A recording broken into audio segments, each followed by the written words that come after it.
तुमची लाडकी वैरी अजून एका नवीन रेसिपी सोबत आली आहे। तर तुम्हाला माहितीच असेल गणपतीसाठी आम्ही गावी आलो आणि आता सध्या आपल्या चॅनलवर ना गावच्या रानभाज्यांच्या सिरीज चालू आहे। तर काल पण मी एक भाजी पोस्ट केलेली भारंगीची भाजी, ती काही मी आधी खाल्ली नव्हती का बनवली पण नव्हती, पण खूप छान लागत होती टेस्टला। त्याचसोबत ती औषधी पण होती आणि आज अण्णा परत काहीतरी घेऊन आलेत भाजी। तर ही भाजी तर मी ओळखते, तुम्हाला देखील सगळ्यांनाच माहिती असेल ही। तर ही भोपळ्याची पानं आहे, त्याची देखील भाजी खूप छान होते। तर आपण तेच बघणार आहोत, ती साफ कशी करायची आणि त्याची भाजी कशी करायची सगळं डिटेलमध्ये। तर चला रेसिपीला सुरुवात करूया मस्त। तर सगळ्यात आधी मी या भाजीसाठी काय साहित्य लागते ते तुम्हाला दाखवते। ऑब्व्हियसली पानं घ्यायची आपल्याला भोपळीची, स्वच्छ धुवून साफ कशी करायची ती मी दाखवते। सगळ्यात आधी मग साहित्य दाखवते। इथे एक बारीक चिरलेला कांदा घ्यायचे, 2 ते 3 हिरवी मिरची, लसणाच्या पाकळ्या घ्यायच्या ठेचून, जिरी मोहरी, आणि इथे मी चण्याची डाळ भिजत घातली। तुम्ही मुगाची डाळ टाकू शकता किंवा बऱ्याच भागात ना मटकीची डाळ देखील भिजवून टाकतात। ती डाळ मी ना अर्धा तास झालं भिजवून ठेवली आहे, जेणेकरून पटकन शिजते। शेंगदाण्याचा कूट घ्यायचा आहे आपल्याला आणि मीठ चवीनुसार। या भाजीत हळद टाकत नाहीत आम्ही तरी। तर चला आता आपण भाजी साफ कशी करायची ते बघूया। तर ही भोपळ्याची पानं ना मी जास्त काही जून पण घेतलेली नाही आहेत किंवा कोवळी पण घेतलेली नाही आहेत। हे बघा, तर ही ना मीडियम म्हणजे अशी पानं घेतलेली आहेत मी।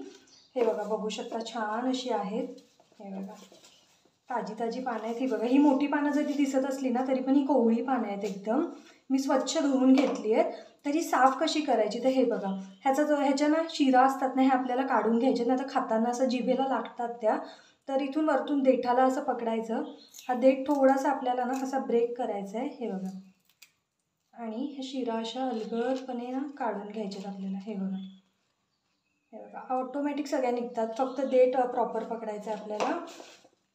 बाकीची पण आपण अशीच साफ करून घेऊया। हे बघा, असं देठाला पकडायचं, थोडंसं ब्रेक करायचं अलगद, आणि ह्या थोडं हळूहळू खाली खेचत आणायचं, जेणेकरून ह्या शिरा सगळ्या निघतात।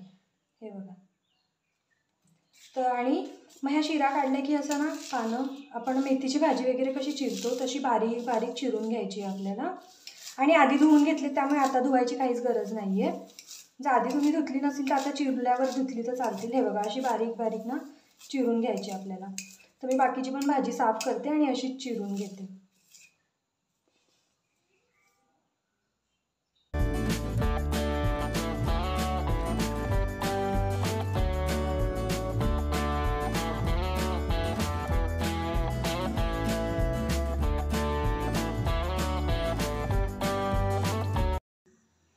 तर म्हणजे छानच आम्ही आज परत लोखंडी तवा घेतला, नॉनस्टिकच्या कढईत तव्यात। आपण काय मुंबईला पण बनवतो, पण गावी आल्यावर ह्या तव्यात जेवण बनवायची मज्जाच वेगळी असते आणि चव तर अजून भन्नाट लागते। तर तेल आपण टाकून घेऊया। आणि हे बघा, मी सगळी पानं ना अशी चिरून घेतली आहेत।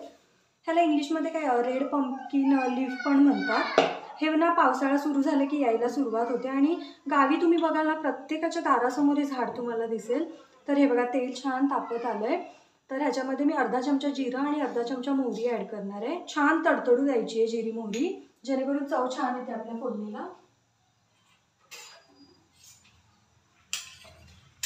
एवढं छान तडतडायला सुरुवात झाली आहे।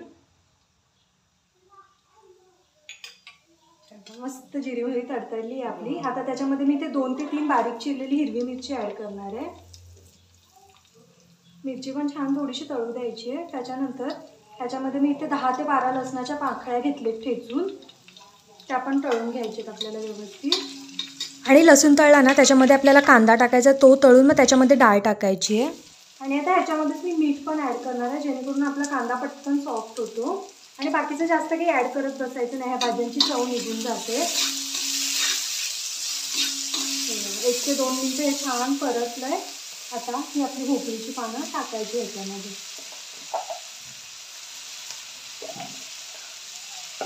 आणि या तव्यातल्या भाज्या देखील एकदम अशा पटपट होतात। हे बघा, हे व्यवस्थित मिक्स करून घ्यायचं आपल्याला।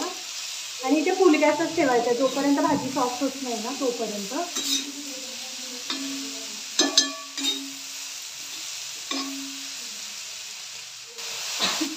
तर हे बघा म्हणजे छान अशी आपली भाजी सॉफ्ट झालेली आहे। आता मी गॅस ना बारीक केलेला आहे आणि ह्याच्यावर झाकण ठेवून आपल्याला छान अशी भाजी ना शिजवून घ्यायची आहे थोड्या वेळ म्हणजे 4 ते 5 मिनिटात होऊन जाते ही भाजी। तर झाकण ठेवूया। तर 2 मिनिटांनी ना झाकण असं काढायचं आहे आपल्याला। भाजी व्यवस्थित मिक्स करून घ्यायची आहे आणि अगदी हलका पाण्याचा शिंतोडा मारायचा ह्याच्यावर, जास्त पाणी ॲड करायचं नाही। हे बघा, अगदी थोडासा। जेणेकरून भाजी छान अशी सॉफ्ट होते आपली आणि चव पण छान लागते. आणि आता परत झाकण घेऊन 4 ते 5 मिनिटं शिजवून घेऊया आपण.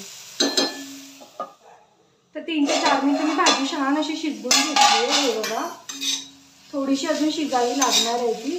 तर आता भाजी उतरवायच्या आधी ना थोडंसं आपल्याला ह्याच्यामध्ये कूट ॲड करायचं आहे. टेस्ट खूप छान येते. हे बघा, व्यवस्थित मिक्स करायचं आहे आपल्याला. कूट आधीच नाही ॲड करायचं, भाजी अशी एकदम चिकट होते.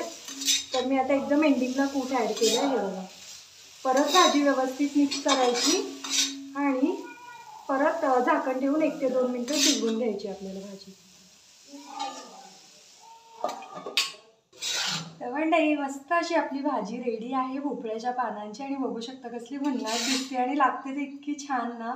मला खूप जास्त आवडते ही भाजी. गावी आल्यावरच खायला भेटते फक्त, कारण इथून मुंबईला नेईपर्यंत खराब होतात ती पानं. हे बघा, वाव, आणि सुगंध इतका छान सुटलाय ना.